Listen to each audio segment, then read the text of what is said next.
Hello दोस्तों, स्वागत है आपका स्टडीग्राम चैनल में। आज भी हिंदी साहित्य के आदिकालीन के महत्वपूर्ण प्रश्नों को देखेंगे, जहां पर हिंदी साहित्य से प्रश्न पूछे जाते हैं। तो चलिए देखते हैं। प्रश्न है, हिंदी साहित्यकारों के अनुसार हिंदी के प्रथम कवि कौन है? कबीरदास, सूरदास, सरहपाद या फिर विद्यापति? तो इसका सही आंसर है ऑप्शन सी, यानी हिंदी के जो प्रथम कवि है वो सरहपाद है। चलिए कुछ डिटेल जान लेते हैं। अधिकांश साहित्यकार के अनुसार हिंदी के प्रथम कवि का नाम सरहपाद है।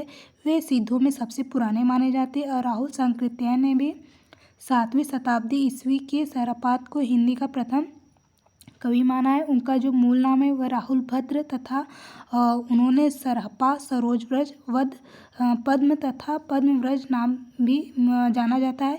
वे बौद्ध धर्म, वज्रयान और सहजयान के प्रवर्तक तथा 84 सिद्धों में से एक माने जाते हैं सरहपाद। उनकी कविता में अपभ्रंश का साहित्यिक रूप छूट गया है तथा जो बोलचाल की भाषा जो है वो आरंभिक हिंदी प्रयुक्त हुई है।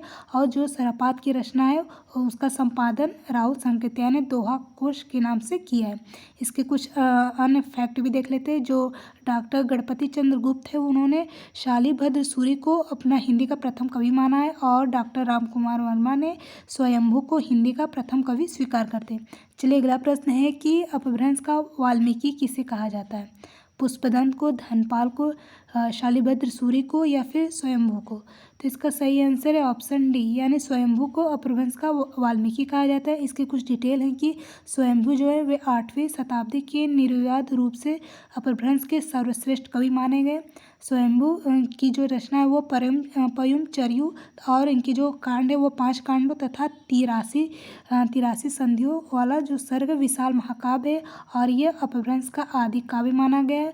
और स्वयंभू को अपभ्रंश का प्रथम महाकवि और अपभ्रंश का वाल्मीकि इत्यादि कहा जाता है। ये इम्पोर्टेंट फैक्ट है कि अपभ्रंश को प्रथम महाकवि भी स्वयंभू कहते हैं और जो अपभ्रंश का वाल्मीकि वो भी स्वयंभू को कहा जाता है। अगला है कि इनमें से कौन सा ग्रंथ लौकिक चरित्र काव्य माना गया है? भविष्यत कहा, योगसार, परमात्मा प्रकाश या फिर पाहुड़ दोहा को?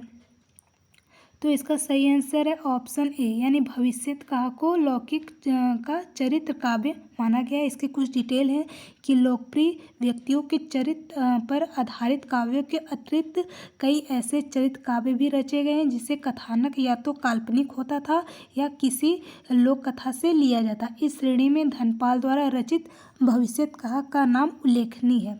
तो चलिए अभी के लिए बस इतना ही। और भी हम महत्वपूर्ण प्रश्नों को आगे देखेंगे नेक्स्ट वीडियो में। जय हिंद।